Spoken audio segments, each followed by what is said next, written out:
Good morning, ladies and gentlemen. It's a beautiful Saturday morning here in San Diego. Uh, just knocked out a 20-mile run and I feel fantastic. It didn't feel so fantastic through it all. Truth of the matter is, by mile 16, I was done. I was shot. I was done. But when you get to that point, they tell you that there's always a little bit more. And a lot of times the mind will tell you to stop. I was like, you know what? I'm gonna just go. I'm gonna keep going. I'm gonna keep going. Got to 17. I said, okay, all I gotta do, the idea is I said, just take one more mile. Just try one more mile. That's all it is. Just try one more mile. And it just keeps happening. And then the momentum keeps going, the momentum keeps going. Truth of the matter is I probably could have done more than 20 though, but I think I think it's an adequate amount. I'm a bit from the hotel right now, so I think I got to walk another 3 or 4 miles to get back to the hotel. And I'm gonna have to grab something to eat because the body needs some. Actually, the body just wants some carbs. So I'm gonna go get some carbs and call it a day. Rest before I got to fly out tonight to Boston. Thoughts on my mind on this particular run.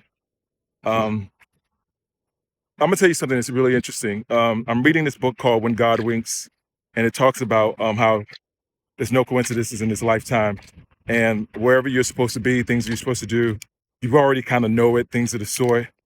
And in one part of the book, it talks about the idea of like looking back on your life and different things that happened to let you know where you got to where you are.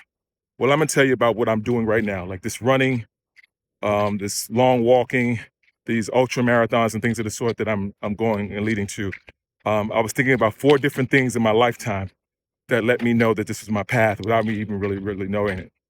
One of the first things was when I was young and living in Nigeria, because you didn't really have cars, you just kind of walked everywhere. And so I remember one time walking back and forth to my school, um, and I think it was about 7 miles there, 7 miles back. And I would walk that all the way there, go to school, and walk it back. And I didn't think anything of it. I was like, that's what you do. You don't have cars to move around and public transportation like that, so that's what you do. The second thing that I can think of and remember, um, once I was in Dallas and I missed my flight home and I was at Dallas, Fort Worth, and the first flight the next morning out was at Dallas Love Field.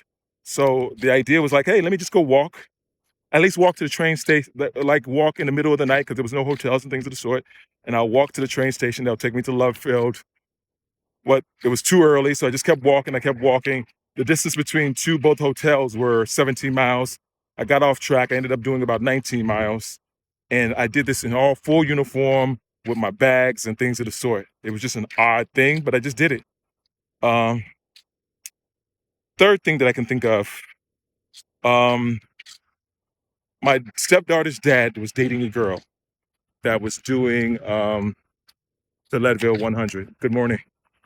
And I remember her doing it, and like they went up to Leadville to do it. I think she'd maybe done it a couple of times, and she and he went up to go spot her during the race and things of the sort. And I remember thinking, man, that's just some crazy stuff. Like, why would anyone want to do that? Like, that's just odd. But it always kept sticking in my head. It always kept sticking in my head, and and I was just like, you know what? Probably 15. Well, no, sorry, about 10 years later, that's my ultimate goal, or something that I just thought was insane at one time. I didn't understand the mindset.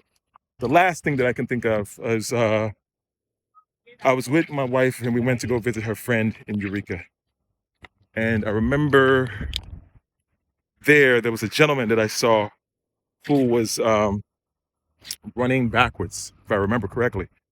And I just remember thinking, wow, that's just so odd. Like, he'd gotten to the point that he'd run so much that his knees were shot, and he just needed to, but he couldn't stop that motion doing that. So he ended up running backwards. And I just thought it was just an interesting thing that you can love something that much that you adjust your whole mindset. And I just thought it was amazing. And so now I think back, like, especially on a day like this, on a run like this, where you're like, wow, those were some interesting things. And why those things stuck out in my mind as opposed to any other thing, it's just, you think about that and you say, maybe it was always there. That's why it stuck out in your mind. And so now I'm here in this space and I'm figuring it out. And it feels pretty amazing, actually, when I think about it, to pursue these things.